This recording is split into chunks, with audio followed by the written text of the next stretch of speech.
અમદાવાદના મણિનગર ખાતે આવેલ કાંકરિયા લેક ફ્રન્ટના ગેટ નંબર 5 પાસેની બાલવાટિકાનું આવતીકાલે ગુજરાતના મુખ્યમંત્રી ભૂપેન્દ્ર પટેલ દ્વારા લોકાર્પણ કરવામાં આવશે. અમદાવાદ મ્યુનિસિપલ કોર્પોરેશન દ્વારા દક્ષિણ ઝોનમાં આવેલ કાંકરિયા લેક ફ્રન્ટ પરિસરમાં પબ્લિક પ્રાઇવેટ પાર્ટનરશિપના ધોરણે રીડેવલપ કરવામાં આવેલ બાલવાટિકાનું આવતીકાલે ગુજરાતના મુખ્યમંત્રી ભૂપેન્દ્ર પટેલના વરદ હસ્તે લોકાર્પણ કરવામાં આવશે. Ahmedabad municipal commissioner IAS Banchhanidhi પાની દ્વારા ઉચ્ચ અધિકારીઓને કાર્યક્રમમાં ઉપસ્થિત રહેવા આમંત્રણ આપવામાં આવેલ છે, જેમાં મુખ્ય મહેમાન તરીકે મેયર પ્રતિભાબેન રાકેશકુમાર જૈન, વિશેષ ઉપસ્થિત તરીકે આરોગ્ય પરિવાર કલ્યાણ અને તબીબી શિક્ષણ મંત્રી ઋષિકેશ પટેલ અને રાજ્ય કક્ષાના નાગરિક ઉડ્ડયન મંત્રી જગદીશ વિશ્વકર્મા ઉપસ્થિત રહેનાર છે.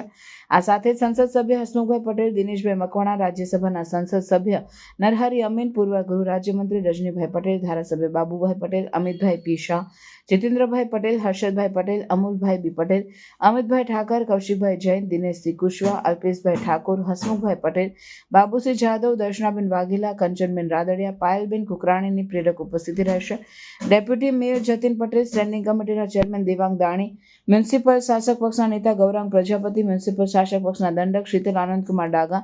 રિક્રિએશન, કલ્ચર એન્ડ હેરિટેજ કમિટીના ચેરમેન જયેશ ત્રિવેદીને પણ આમંત્રણ આપવામાં આવેલ છે.